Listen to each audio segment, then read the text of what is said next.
Hey, hi everyone! Welcome back to Craftyhands. I hope you all are doing well. Today we will be making an antique wall decor craft using cardboard.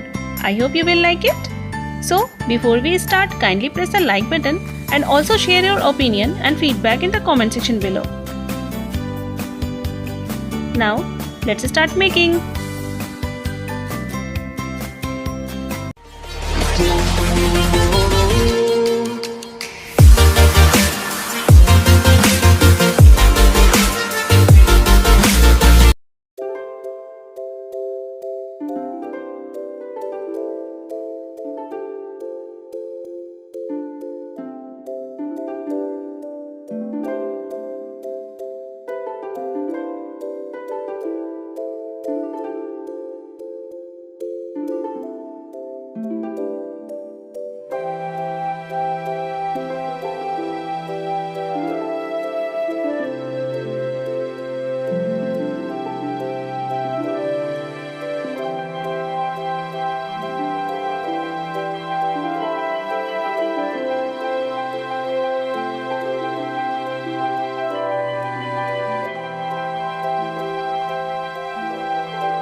I hope you will like this video and find it easy and inexpensive as well.